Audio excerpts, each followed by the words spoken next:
Hey guys, OGalbina here, bringing you guys your Pokemon Generations League Season 12 Power Rankings. Big shout outs to Meme for asking me to do this. I love me some Little Cup. I love looking at teams, analyzing things like this. So I thought it would be a lot of fun. And I'm really excited to look at your guys' teams. I'm going to be going over each and every one of them. I'm going to start from the 16th. So I want to say this nicely. I want to say it nicely, but the worst of the teams. And I don't mean that in a rude way, but the worst of the teams, we're going to go all the way up to number 1 with the tippy top, the best of the teams. And we're going to kind of be ranking them on how well I think your team merges cohesively. Now, I've watched none of your games. I know that a couple games have been played at the time of me recording this, so it's just like, what, today is the 24th when I'm finally getting around to recording this. So I haven't watched any of the games. I don't know how the teams go in practice, but sure, purely on a drafting principle and how your teams look right now, I'm going to be going over them. So now, I am familiar with the different clauses and things in the league. I play a lot of Little Cup myself. If you want to check out our APA LC Evolution run on my channel, you're more than welcome to head over there. I believe this is going up on memes. But yeah, if you want to go head over to my channel, see some LC draft, maybe get a little bit of a feel for it. I also have an in-depth guide on LC draft for beginners with my buddy T-Ro, who's also a great LC draft player, and I play a lot of other draft stuff. So if you want to go over there and check me out, I'd appreciate it. And yeah, with that being said, we can kind of jump into it. I know this is a point/tiers draft. You guys have a budget of 800, as well as 10 Pokemon have to be on the roster. And it looks like you guys do have the 2 item clause as well, which is really important to note as well. All right, with that being said, the way I'm going to kind of be ranking these things is it's going to be standard like power rankings, like checklist box things where we're going to be looking at your different speed tiers. We're going to be looking at just different type cohesiveness and making sure you have common resistances, good offense, good defense, things like that, and, kind of see the team that you're trying to build for. But also, we're going to have some Little Cup specific things that I think are really important for a solid LC draft. And big shout out to a couple of my buddies who kind of helped me get this really, really short playlist and checklist. And again, you don't need every one of these to have a, great Little Cup team, but they're very important in my opinion. First off is going to be having a Pokemon that hits 19 speed with a Jolly or Timid nature, or just speed in general. It's very, very few and far in between to try and find something that hits 19, so if you can fit one on your roster, it's great, and it gives you a great inherent advantage. Rocks are incredibly important in LC to break sturdies as well as focus dashes, but really those sturdies really, really helps out in such an offensive metagame. We want to make sure you have a flying check and a fighting check. Those are the 2 premier offensive typings in this tier, so having a resist to both of them is incredibly important. We want to make sure that we have viable Scarfers on a tier that is, again, very, very offensive in nature. Good priority, again, very, very offensive in nature. Priority does a lot regardless of what you're clicking on, so having solid priority is incredibly important, especially for those shell smash mons, those sturdy sweepers, those mons with their sashes and things like that, or things that just get picked down really low. And then item diversity is a really important thing. Having a team that can flex and have mons that can run multiple items as well, to where you're not having, like, again, this isn't a bad Pokemon per se, but say you have a Mareanie. Mareanie is basically locked in Eviolite every week. Magnemite is not always locked juice, but very often going to want to be one of your juice mons. So making sure we have mons that can run multiple different items, so you're not completely locked into these are my 2 Evios, these are my 2 juices, these are my 2 Scarfers, things like that. And again, it usually doesn't come up much outside of juice and Evio, but it's something else very, very important to note. All right. Alrighty, with that being said, we can go ahead and jump into our first team, which I believe I already have pulled up. Let me go ahead and double check. We're going to click. I did not, but we're going to go ahead and click on it right here, which is going to be the Arkansas Arcanines. They have a team rocking out with Coughing. I'm going to make this a little bit smaller so we can see more of the team at one time, right? Okay, there we go. We have Coughing, Axew, Litten, Minccino, Sandile, Piplup, Shinx, Yamask, Execute, and Grubbin. Now, one thing that I kind of just have to say off rip is we're going to be a little bit more critical of these teams at the bottom. I will obviously point out good things about your team. Like, for instance, I love Sandile as a Pokemon in LC. Coughing is a premier fighting check. It checks a lot of the top tier meta threats. It's incredibly, incredibly anti-meta, whether it be checking top tier offensive fightings, a great Snivy check, different things like that. Coughing's a great Pokemon. Absolutely love Coughing. Love Sandile, one of my favorite Pokemon to use in the tier. And you do have some decent pivoting options and things like Litten, Minccino. Normal spam is always a great thing in Little Cup. So there's definitely upsides to this team, but there's definitely some downsides. Obviously, I have it down at the bottom. The main thing is I can't really tell what our centralizing, our centralizing big threat on this build is going to be. A round 1 Coughing is a really tough thing to justify, as well as your top tier Pokemon being in a tier 120, which I believe is probably the equivalent to like a tier 2 Pokemon, I believe, in these tiers.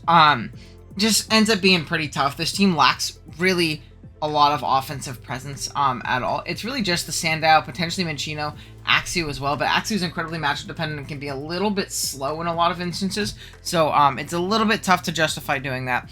And we only have really one viable Scarfer, two maybe, if you count Litten, but Sandile's going to be forced into a Scarf a lot of weeks, so that item diversity really does kind of lack on this build. So again, I'm not the biggest. You also don't have a 19 speed Mom, but again, that's not the biggest thing in the world because you do have the Minccino. This team's just unfortunately very, very lackluster, and I think a lot of it comes down to just the lack of a top tier over-centralizing threat in such a matchup reliant and dependent offensive metagame. So I'm going to have to put this one here at the bottom. We can go ahead and move on to team number 2, which is going to go ahead and be our Dallas Tyranitars, which I'll click on right here.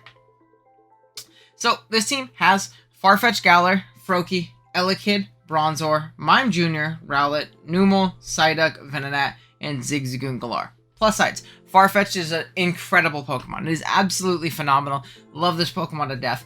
And then I do like some of the picks, like the Elekid is a great steal, especially in Tier 3. Phenomenal steal that you ended up getting. But then the team kind of falls off a cliff, right?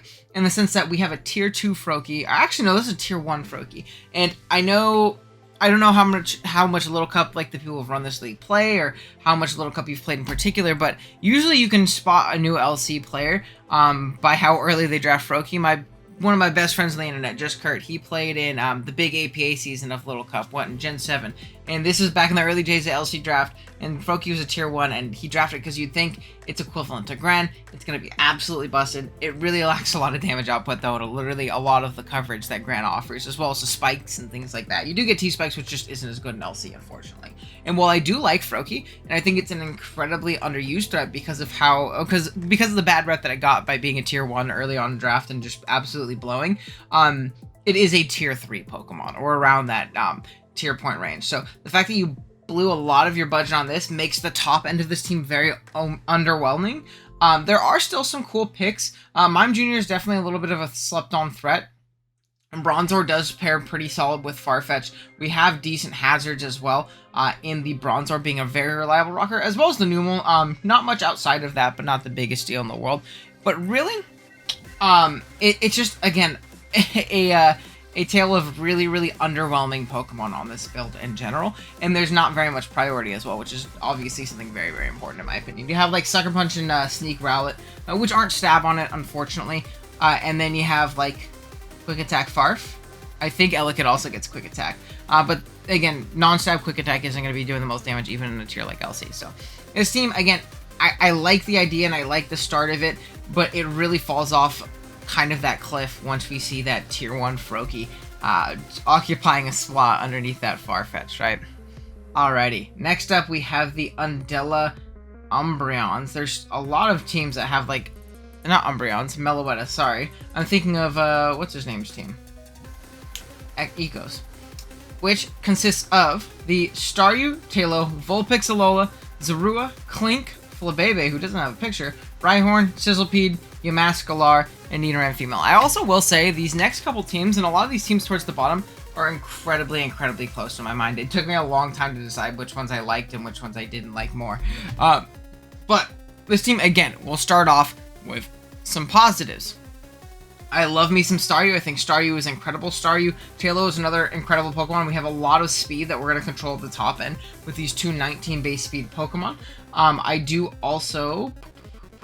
I think that Zorua can be really, really interesting in a draft setting. I've used it in the team tour recently, and I think it can be incredibly diverse with the right team building, and you can really play some pretty crazy mind games. But where this team does kind of fall up short, for me, is one, having this Vulpix with no Shrew. I think it's very, very tough to make a Pokemon like this work.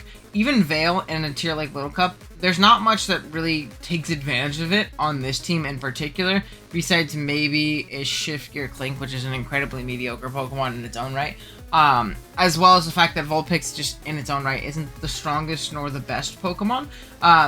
But yeah, I think not getting Hail with it is pretty tough, and I assume what happened, because I know there's another Hail team with Shrew that I actually really like, is that you drafted Vulpix before the Shrew. At the very least, I would maybe consider picking up Cubchoo. I know it's seems pretty bad when you look at it on paper, but under the hail, it can actually be incredibly threatening. I actually had some pretty decent success with Snover plus Cubchoo, and I think Vulpix can do the same thing for you. You want some way to punish your opponents with that hail, and I think that would be really, really important.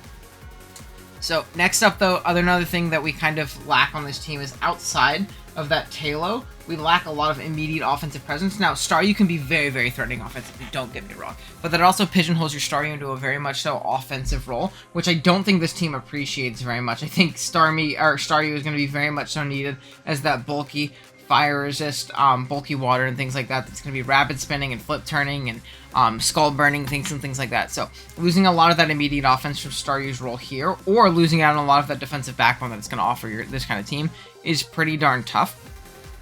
You have no ground resist right now, which is very, very brutal in any tier, much less Little Cup. Not having a switch into the move Earthquake is very tough, especially considering that your immunity is Tailo, which dies to a stray pebble being thrown at it, right? Especially if you're like a Guts variant with Vulpix setting up the hail and rocks being up and things like that, you almost get to a kill by Earthquake with how quick you're taking chip, right? So you got to be very, very careful about offensive grounds at this point, and that's another reason I think that the Cubchoo is nice, and another reason I think that you're going to be forced into a defensive Staryu a lot of weeks, because there are a lot of grounds that won't be able to KO fatter EV Light Staryus and things like that. So again, losing a lot of that offensive presence, right?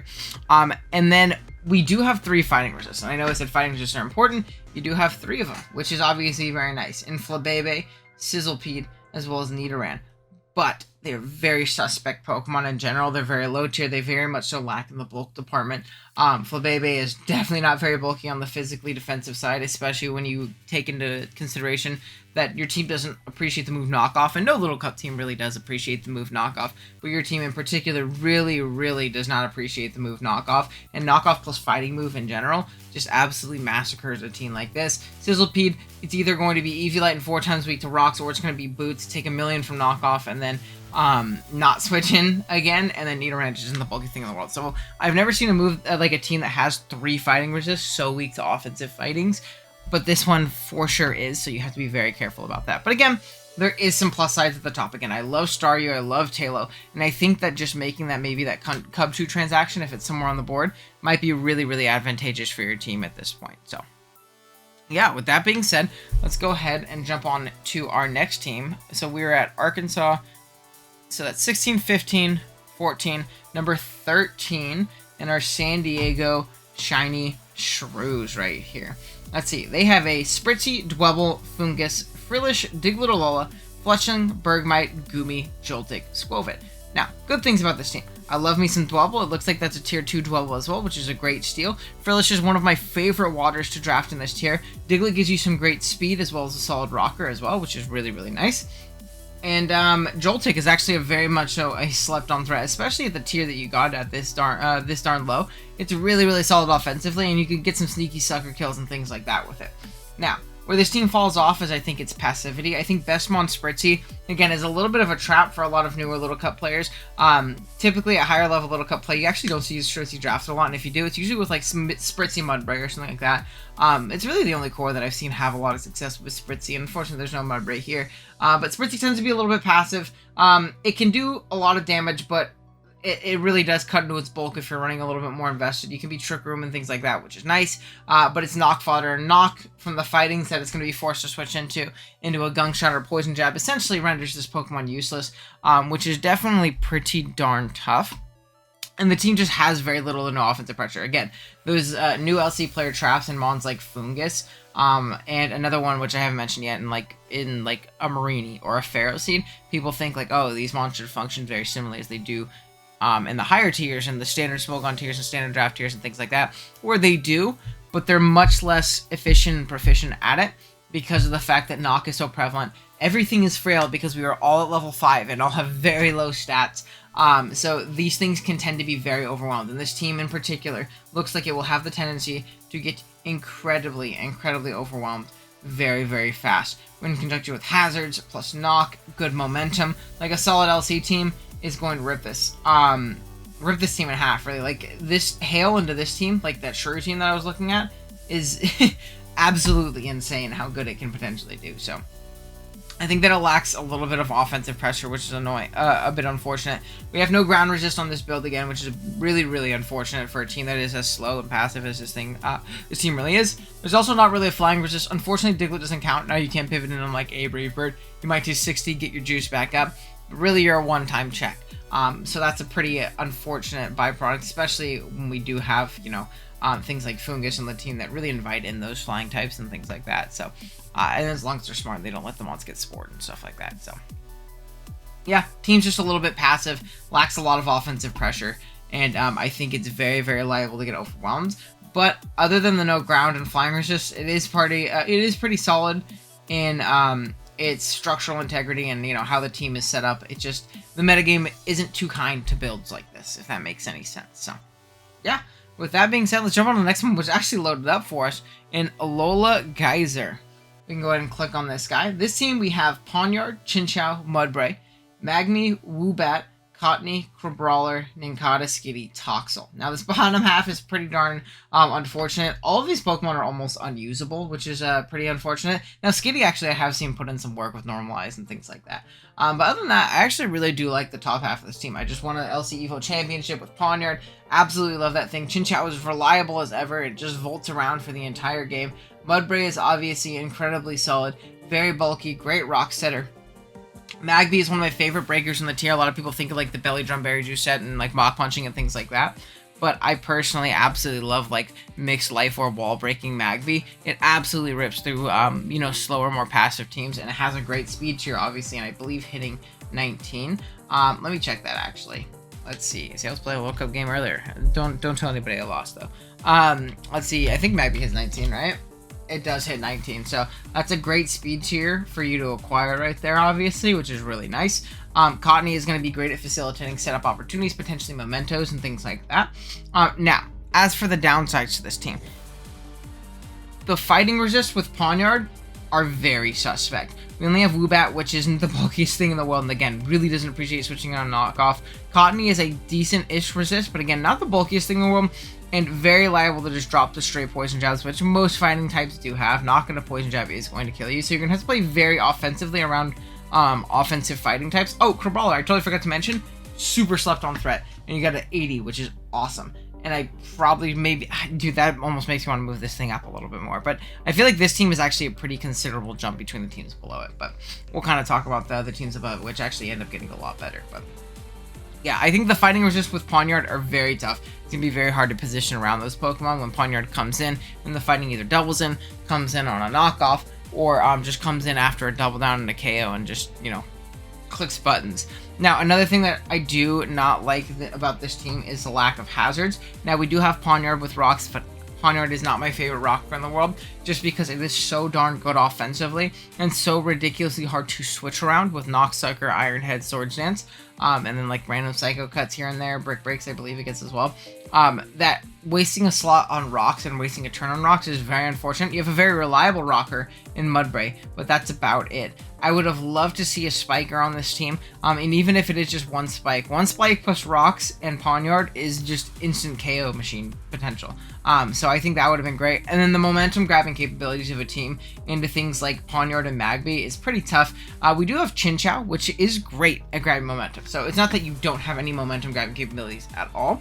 You can vault around with it, and in particular, vault out on those grasses into Magby. Just click a damn button. Same thing with Pawniard. But really, that's the only thing that we do have facilitating those free switches to these Pokemon that really don't want to be coming in hard on their own. So that's a bit unfortunate, but again, those are really the only things I have for this. I like the top-heavy nature of this, and that's something I haven't really mentioned yet, is the more top-heavy you go in the Little Cup tier, the better. When you get towards the bottom tiers, a lot of times too, when people first start playing Little Cup, they try to have a little bit more of a balanced team, and they try and fill out their lower tiers with more tier 4 to tier 3 Pokemon, where realistically, once you get below the upper echelon of tier 3, a lot of these Pokemon aren't very usable, and are very, very niche in nature. So grabbing a very top heavy draft like this one and getting good steals in like 80 point per brawler and 80 point Cottonee was really, really nice. I think the Woobat was definitely an overpay, especially because you don't have automatic terrain. You can do some funny things with Woobat, and it's definitely a solid Pokemon, but I'm not too big on it on a terrainless build. Also, 100 point Magby is also great, because that's definitely a tier 2 Pokemon in my opinion. So that's obviously very solid. But again, the teams are getting much better as we're going through right now. Alright, next up we have the Garland Rowlets here. Let's see if it submits. There we go. Look at that cute guy. Love me some Rowlet. So for this team, we have a Ponyta Galar, Drifloon, Pancham, Clauncher, Cubone, Gossifleur, Shieldon, Spheal, Swablu, and Mareep. Now, again, positives about this team. I love that top 3. I think it's phenomenal. Pony, Drifloon, Pancham is going to be incredibly, incredibly hard for teams to switch into. It's going to be really, really solid in that regard. Now, where this team very much so falls off is the mediocrity of the rest of its team members. You really do have a lot of like mid-tier, mediocre role players to downright like not very good Pokemon in general. Things like Clauncher can be very solid in niche matchups. Definitely not a bad Pokemon. Cubone as well. Really struggles with its speed tier, and I really think it functions best on Webs builds. But if you can find yourself in a position where you're not threatened to get knocked or O-code, it is basically a KO, which is definitely very solid. Gossifleur is a great low-tier spinner, as well as grass, as well as just great pivot in general. For its price point, I've actually seen the light. This thing is phenomenal. Unlike its evolution, Gossifleur has great viability. But then we have kind of these very, very pointless Pokemon. Now, Shieldon, I don't think it's terrible. Again, it does have that sense of passivity to it, but it is a sturdy juice rocker, and it gives you, again, more reliable rocks than something like Cubone, which I do agree is actually, let's say, below Shieldon, because I actually think the Shieldon was probably a good pickup, depending on what else was in 60 when it comes to sturdy juice rockers. Now, Spheal, Swablu, and Mareep, again, very mediocre to downright bad role players that aren't going to do much for your team. And while we did start off pretty darn top-heavy up here, I would have loved to see one more Pokemon hit that 100 tier or that 120 tier. Actually, I don't think you could have unless you really dropped down some points. But really, even just upgrading something like either Clauncher or Cubone to something that was in that 100 tier to get a little bit more potent offense, maybe a little bit more momentum, because this team really does lack that momentum aspect of getting into those big threats a little bit easier. I think it would have been really, really solid in its own right. But again, the team isn't structurally terrible. It just kind of struggles getting into those really, big threats, and it really is just these guys at the top, and then probably 3 of these 4 right here. Maybe a random Spheal or something like that, because he's a cute guy. Now, don't get me wrong, these are also cute-ass Pokemon, but, yeah, definitely a good start, but I feel like the team does kind of falter a little bit. It also loses to Knock plus Fighting, like 100%. I think you maybe needed, like, a Fatter Poison would have been great on this build. Like a Trubbish would have been demon on this build. Or even just like a Grimer or an Alolan Grimer would have been phenomenal on a build like this. But, yeah, that being said, we can go ahead and go on to the next team, which I should probably count. We're at 16, 15, 14, 13, 12, 11. Number 10, we are going into the top 10. And for this one, we have a name and a half. The Booming Bathgate Blacephalons is going to be up next here. And for this team, we have one of the most demonic Pokemon in the tier in big ol' Scraggy, Trapinch, Omanite, Esper, Honedge, Salandit, Cacnea, Noibat, Skorupi, and Cleffa. Now, things I like about this team. I think that Scraggy plus Honedge plus Salandit is a very, very solid offensive core, and I also think that you got them for pretty darn cheap. Salandit gives you your fastest Pokemon. Now, I wish you had something that was 19, but again, not everyone can get to 19 speed, right? So, I definitely think that that's very solid.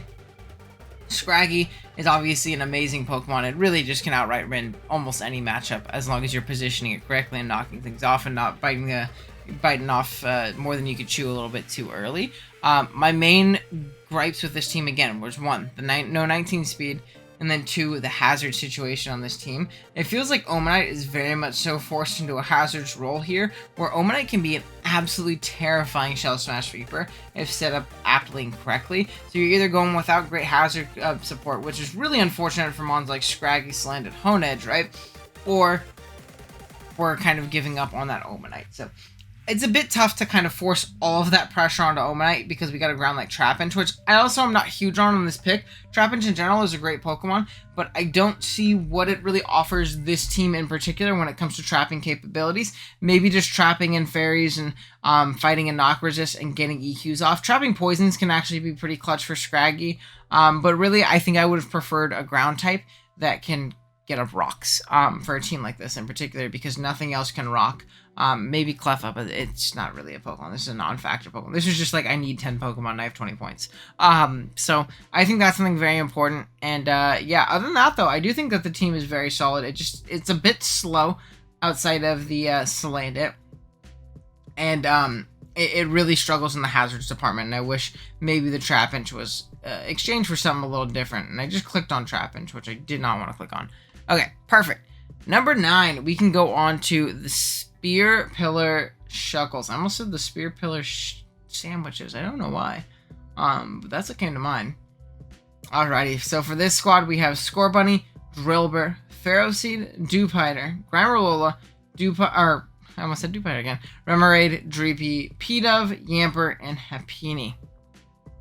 Now, start off, I love this, like, top 3 of 4. I love Scorbunny, Drillbur, Dewpider. I think that's a pretty solid offensive core. I think Scorbunny really, really forces in and either beats down the ground resist and grass types, or forces in bulky waters that want to take on drill hits and gets very, very much so needed chip off with U-turn. You have great water type answers in Ferroseed plus Dewpider, which is again very solid for those top 2. I think that the Scorbunny and the Dewpider are supported phenomenally. I'm very interested to see how Remoraid goes, because it's a Pokemon I've wanted to see drafted a million times, but I never ever see it used well or correctly, or just used in general. The hazards are very solid between Drillbur and Ferroseed. You have good hazard control as well, with the Drillbur being able to spin. The webs option is always great and is going to be very, very centralizing in prep, which is nice.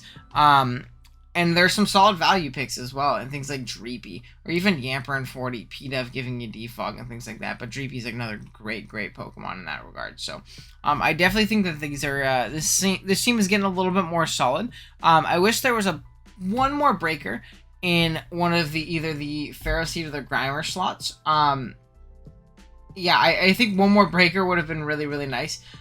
For this team, because it really does feel like there's a lot of pressure on Scorbunny and Drillbur to do all of the heavy lifting when it comes to the offense of this team. But again, you live and you learn. You can't always, get everything you want. But again, these teams are getting much, much more solid as we go through this. So definitely pretty good.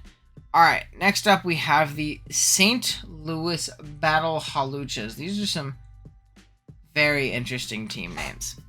We're going to go ahead and click submit. There we go. Let's see. So, for this squad, we have Magnemite, Snivy, Baltoy, Chimchar, Dratini, Starly, Totodile, Makuhita, Sinistea, and Venipede. Now, the Pokemon on this team, I actually very much so like. Now, we have things like the Magnemite, which seems to be a pretty darn big steal in 120, as well as a Snivy in only 100. Now, Snivy's obviously very much so worse in this generation without hidden power, but in such an offensive tier, it is very easy to really break through teams with Snivy, especially when things aren't going to be as bulky, running reliable recovery. You really knock once with Snivy, and then you just leaf storm through everything as the check is knocked off. Magnemite's a great pivot and a great way of, getting in other threats like the Dratini in 80 points, which is great. Totodile, which I think is another really, really slept-on Pokemon. It can be incredibly powerful if you do position it well and get it into either Dragon Dance up or just throw off some strong hits. Makuhita is a great 60-point fighting. Sinistea can also rip through teams, especially if they don't have more traditional defensive cores like most of the LC teams don't. Starly is another really solid flying type. Chimchar I'm not super big on. Baltoy is one of my favorite grounds in the tier. It's a great spinner as well. Gives you great hazard control, which this team does very much so have. Now, the downsides to this team, let me look at my notes. Yeah, it's very slow. Okay, that's what it is. I believe our fastest Pokemon is going to be in the 17 speed tier, which is really, really unfortunate. I think that certain teams and certain types of builds can really overwhelm a draft like this being so slow, but there are good priority options in like E-Speed, Dratini. I believe Totodile still gets Aqua Jet. It should. Quick Attack Starly. I believe Chimchar also gets solid priority. Makuhita, things like that. So there's definitely ways around it, but not having a way to control the speed very well outside of Scarfers, which, again, still good Scarfers. Snivy's a great Scarfer. Magnemite can be a decent Scarfer. Starly's a great Scarfer. But I feel like this team's going to really, really struggle with only having 17 speed being its highest speed tier. But yeah, despite only having a 120 tier Mon as your highest pick, I actually really like this team, and I think it's pretty solid. But yeah. Next up, we have the Doublade Rovers. Let me find this. Again, some really interesting team names. Okay, so for this one we have Rufflet, Diglett, Impidimp, Machop, Meowth Galar, Tentacool, Chingling, Chikorita, Pichu, Slugma. Now, to start off, Rufflet Diglett is an amazing core. It's really, really tough to deal with over the course of the game, and Rufflet in general is really tough to deal with over the course of the game. If you're a lucky player, and I don't know, you've never watched your games, but if you consider yourself a pretty lucky player, then you're going to have a good time. As long as you're hitting your Brave Birds, you just scarf this shit and win almost every game. You might have that random 1 or 2 Masters where you run like Eviolite Bulk Up, but realistically, you're going to click Scarf Brave Bird and you're going to prosper. And Rufflet's going to be absolutely amazing for you. It is a brain-dead broken Pokemon. It is incredibly, incredibly good. So, that's obviously a great start, and having Diglett to check, or to potentially trap the rocks and steels is great. They can be Shed Shell, but that means they're not Berry Juice. Or even Eviolite, to where they can just drop to a close combat, which is another thing that Rufflet gets for some reason, which is really, really solid. You have solid value in things like Machop, Meowth. 80-point Tentacool is also great, which gives you good spin support for something like Rufflet, which is great. We want to kind of minimize how much damage that thing is going to take in general, if we can. So this team supports Rufflet very well, but my only issue is the build kind of tapers off towards the end, and there's only one rocker. Now, again, good budget offense and good budget picks that really support Rufflet well. I also like Chikorita as a budget ground resist. Same thing with Pichu, as just kind of like static sack piece. Slugma can have some weird viability as well sometimes. But actually, hold on, let me check something. I don't know if Slugma learn set. We're just gonna do this. Ooh, learn set. Let me click on something. I don't know if he gets rocks. Stealth. Ooh. It does not get rocks. Okay, so I wasn't wrong. Unless I am wrong and I'm an idiot. But from what I can see, we have Mono Rocker Diglett, which is really, really unfortunate. And we really lack a lot of really strong, fast, offensive presence outside of that Rufflet. Diglett's also really her only speed control mon. Now, it is incredibly fast in 20, hitting 20 with a Jolly Nature, which is great. But again, it very much so tapers off. I believe it falls down to like 17 at fastest, right? Because Tentacool. Let me see. Tentacool. Let's see. So if it hits 16 without boosting, that means with boosting it's 17. So yeah, I think that the team kind of falls off offensively, and it has a lot of pressure on Rufflet to do 90% of the heavy lifting. But again, it's a Rufflet, so it's going to do so. And you have weird disruption options in like Impidimp, good priority, things like that. So this team could be very solid. But again, lots of pressure on that Rufflet. It's just going to depend on how you play it and how lucky you are with hitting your moves, right? Okay. Oh wait, did I skip one? Oh, shoot. Okay. So, for this team, I'm sorry guys. So we were at 16, 15, 14, 13, 12, 11, 10, 9, 8, 7. So this team was supposed to be number 6. Let's go to number 7. Sorry, we're going to skip a little bit. The Colorado Gigalus. I'm so sorry. So this team I had a little bit higher. I'm going to go into this next squad that is consisting of Abra, Squirtle, Larvesta, Stunky, Aeron, Electrike, Morlul, Swinub, Duskull, and Sentret. Sorry. So, now that we look at it, this team, again, has some great pieces to it. I like Abra plus Stunky and Larvesta. I think that this core is pretty solid offensively. Larvesta really punishes a lot of the things that Abra does not like, whether it be bulky steals, as well as dark types it can really, really punish. Stunky, same thing, is very, very solid in that regard. It's also a dark type that is not weak to fighting, which is really, really clutch on a team like this. Squirtle can be great, whether it be spin support for Larvesta, which I think is really important to not be locked into Boots Larvesta every single week. I think that's a great aspect to it, as well as it being able to be that Shell Smash setup sweeper. Aeron's a great sturdy rocker. Electrike gives you something to break through waters a little bit more easy. Morlul's a great budget pick as well. And a good fighting resist, honestly. at least it forces very specific prep. You can kind of pivot around these poison jabs a little bit easier, go more little into stunky, things like that, as well as, beta effect spores and throw off spores. Swinub's a good low tier ground, and Duskull is good low tier bulk and things like that. So this team has some very solid picks and things like that. My issue is that it really does lack a good Scarfer. Now Larvesta can be Scarf, but I really feel like it's offensive and defensive prowess is very much so needed on this team, and Eviolite sets are going to be kind of a majority of what you're running a lot of the time. So I'm not the biggest on Scarf Larvesta, and really other than that, there's not great Scarfers outside of Electrike, who's not a Pokemon that's going to come consistently, and there's not another Pokemon I can see running a Scarf on this build. And I think that's very, very tough for a team like this, and there's no strong fighting with Abra. Now, we do have something that like a Larvesta, which does kind of break the things that Abra appreciates being broken very well in Darks and Steels, but it's not the most reliable at doing so. It's going to require an incredible amount of support, whereas getting a fighting type somewhere here in these mid tiers would have been very, very clutch. Now, we already have seen them drafted, and like Machop, Makuhita, but a mom like that would have been very solid for a team like this, in my opinion. Or even just a higher tier fighting type, maybe, would have been really, really solid. So, unfortunate, but again, I think the team's very solid. That was 7, then we had Doublade Rovers, and now we're going to move on to the next, which is the Dallas Duraludons. Bam.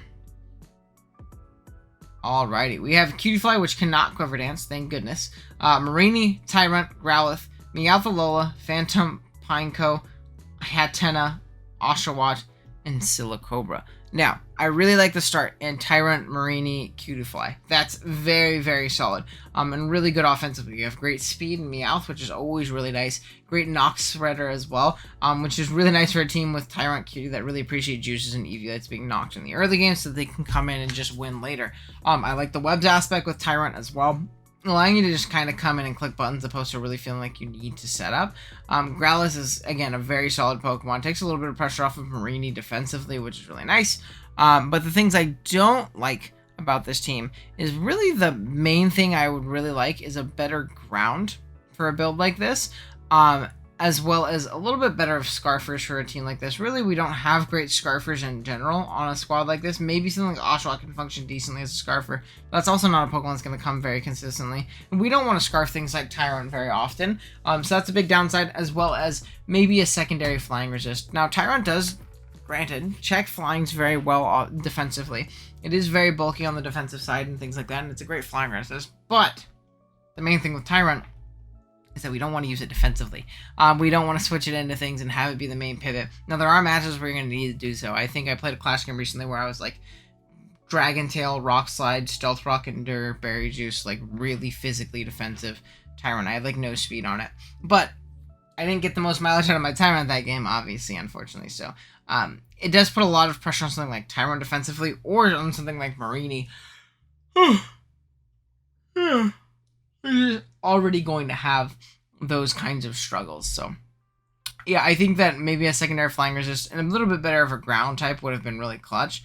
They would have also given you another rocker, which right now I believe the only rockers are Tyrant and Pineco. And again, we want to take as much defensive pressure off of something like Tyrant that's going to try and come in and win games as humanly possible. So really right now we have one reliable rocker in Pineco in most weeks. So maybe something a little bit better than Silicobra down here. But again, I get we have to budget and things like that. So we can't always get exactly what we want, right? Okay. Next up, let's see where we're at. We're 1, 2, 3, 4, 5. That was number 5. Let's go ahead and move on to number 4. And is it Sanguine or Sanguini? Star Raptors? Probably butchering a lot of these names. To go ahead and jump into this one though. I like these last upcoming squads a lot. I like the Cutie team as well, too, very much so. So let's go ahead and click the button. There we go.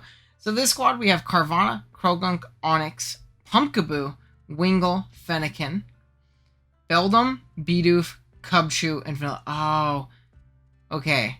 So there's a few issues that I'm realizing. One of them is a good thing, right? Because in my notes, I originally had that you got great value out of this team with a tier 3 Pumpkaboo, right? With only 100 points. That is great value out of that Pumpkaboo. That's a really solid Pokemon that you get for really cheap. And I also just noticed that the Wingull was also only 100 points, which is also so cheap. And I really like the dual offensive water strategy of Carvana plus Wingull. It's really going to overwhelm water resist, as well as the fact that Wingull just like beats through water resist very, very easily with Hurricanes. Again, as long as we're hitting our Hurricanes, but you know, if you draft Wingull, I hope you like to hit Hurricanes. Croagunk is a great Pokemon. I really like this like offensive core of Carvanha, Croagunk, Wingull. I think it does very, very well. Even just Carvanha flip turning out into Croagunk on water resist can be incredibly nice for your team. You're really going to overload a lot of defensive teams and just break through them very easy. Onix is a reliable rock sitter as well, which is obviously very good. But then I'm noticing at the bottom, Cubchoo is here. And I remember I just recommended someone draft Cubchoo, and I saw that you had it, and I was like, oh shit, is there like a hail aspect? There's a Vanillite, and I feel like you might have thought that Vanillite got Snow Warning, whereas it unfortunately doesn't. So I would personally recommend dropping these two. Now, if you really like them and you think they're cute guys, you can obviously keep them, but Cubchoo really is not worth its salt when it's not under hail. It's just not going to do anything, unfortunately. And Vanillite is just a really bad Pokemon in general. Maybe you have to keep it just because of the way points work out. But yeah, I would maybe think about doing a little bit of transactions in that regard. But again, this team is like the epitome of value. I love the value that this squad got out of it. Even with like the funny not hail core at the bottom, I love this top 6. Wait, top 5, sorry. Top 5 plus like, you know, maybe a Fanakin, which is also a very solid Pokemon, actually. Can be really, really annoying and sleep with, like, Flame Charge sets and things like that and really break through a lot of teams with solid coverage. So it can do a lot of really cool things. The big issues I have with this team is it has one rocker in Onix, and while Onix is a pretty reliable rocker, it is one rocker, which is really, really unfortunate, right? And then it also has very little to no viable Scarfers. Carvanha, we're not going to want to Scarf Carvanha. Now, granted, Carvanha is great speed control in its own right with Protect and Aqua Jet. Croagunk gets great priority, but it's pretty slow on its own, and we want to switch up moves on it. Onix isn't a good Scarfer. Pumpkin maybe in niche matchups. Wingull, again, same thing, maybe in niche matchups. Really, I can only see Fennekin being a solid Scarfer. Everything else is kind of terrible when it comes to that role. So no good Scarfers as well as one Rocker is really the big downside of this team. And the funny Hail Core. But I absolutely love the value you got out of these top 5. 100 tier Wingull and Pumpkaboo was just like, mwah, chef's kiss. I would have round 1'd that Wingull if I was playing in this league. And I'm assuming you got it round 5, which is really, really solid. But yeah, very good stuff. Alrighty. Next up, for number 3 on the list, we have the Birmingham Buizels. Let's go ahead and click on this guy. I believe they drafted a mascot pick, right? Is there a Buizel? They did. So plus points for mascot pick. This team we have Ponyta, Grookey, Anorith, Buizel, Sandygast, Snubble, Trico, Spearow, Gulpin, and Snom.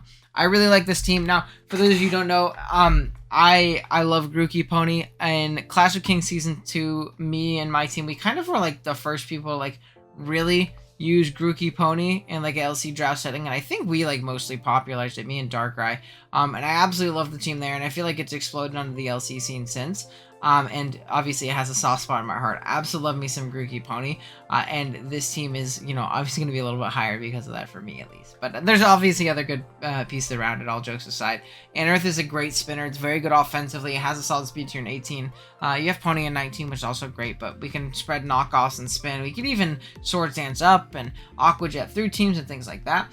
Buizel, again, is very slept on offensively. I think it's pretty darn solid. I wish that it was in current game so it could like get access to like flip turn and things like that. Unfortunately it doesn't, because I don't think it's in Sword and Shield, so I don't think it's physically possible for it to get it, but I'm sure it would have if it was in the game, so maybe we could just allow it. But regardless, Sandygast is a great ground on a build like this. Having a ground that doesn't rely on Earthquake with Grookey is incredibly important, as well as something that really appreciates the grassy terrain recovery, as everything kind of does at this point right now.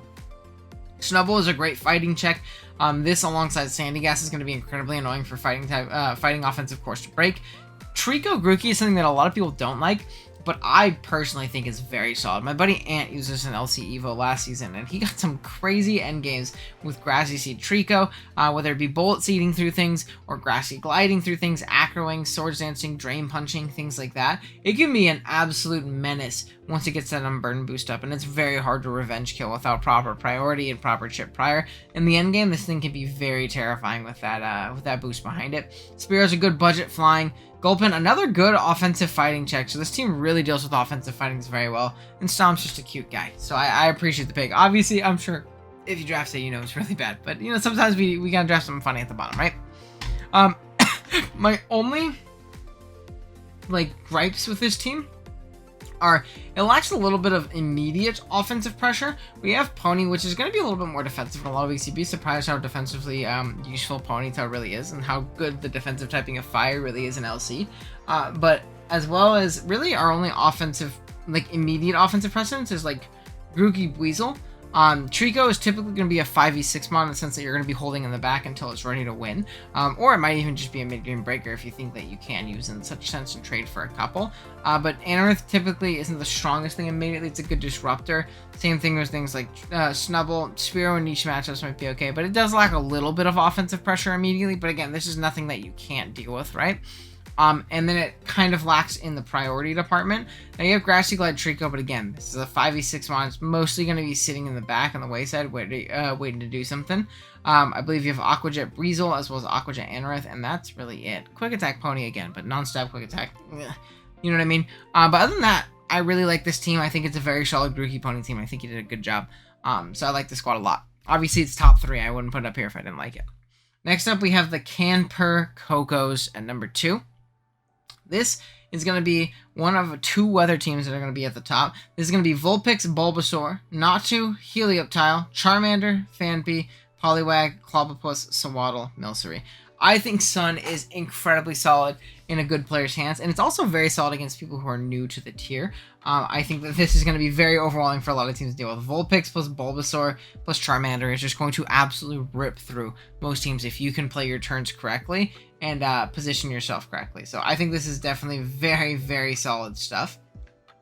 I also love picks like Natu being a good hazard deterrent on a squad like this, as well as Helioptile being a good Scald switch-in. Having a reliable Scald switch-in on Sun is incredibly important. Now, you do also have that solar power option. You can be a little bit more of an abuser, but really, I don't know. You're kind of in a tough spot, right? Because you can either solar power and take damage for a little bit more damage output, or you be dry skin to absorb those scalds, but also take damage in the sun. So it's a little bit of a weird dynamic that I don't know how I 100% feel about it.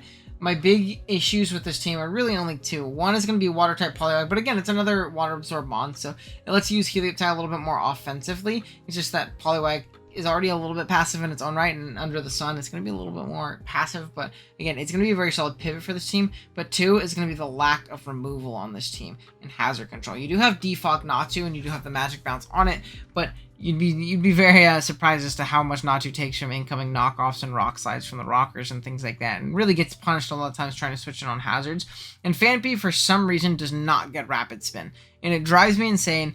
I think it's so stupid that it doesn't get rapid spin or sturdy, but it gets like all of the other things that Donphan does. But it doesn't. And I think that's going to be a big boon for a team like this with Vulpix, especially Charmander as well, already taking solar power and things like that. Same thing with Helioptile, and just really the rest of the squad getting whittled down by rocks is going to be a pretty unfortunate byproduct, just how the team is constructed. But offensively, I think it's absolutely phenomenal. You're also going to have some great Natu endgames when your Vulpix and Charmander and Bulbasaur rip through any potential psychic or flying checks. So, yeah. Team looks very solid. And then lastly, we have yet another mascot pick and a team I really liked in the Virginia Snovers. This is the Hail squad. It is Timber Hail with Meowth. This team, mwah, chef's kiss. I really, really like this squad. Timber, Meowth, Sandshrew, Alola, Snover, Gibble, Skrelp, Bonsly, Hoot Hoot, Spoink, and Shuppet. Now, again, Hail Timber is a tried and true core. It does very, very well offensively. Timber spreads knockoffs and drain punches and things to the like, and really beats down any and all ice resist, or at least knocks them off. And then things like Snover come in and set up the Hail, and then Sandra comes through and rips. Meowth Timber is also a very solid offensive core in the sense that Meowth is going to U-turn out on those normal resists that are forced to come in on it, maybe even ones that don't drop to Water Pulse, and then Timber's going to come in, he's going to click buttons. So this team really facilitates Timber plus Sandshrew very, very well. Gibble's a reliable rocker. Screpple. I just said Gibble and Scrapple. Good job, Owen.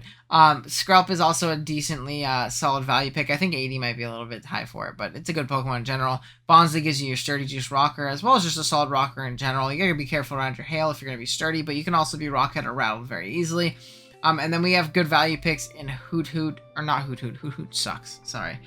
Spoint and Shuppet. I also like the Spoink pick a lot because it takes a little bit of pressure off Skrelp, being thick fat as well. So that's very solid. And then Shuppet's a good spin blocker, and honestly pretty solid offensively in some matchups. I really don't think it's that bad of a Pokemon at all.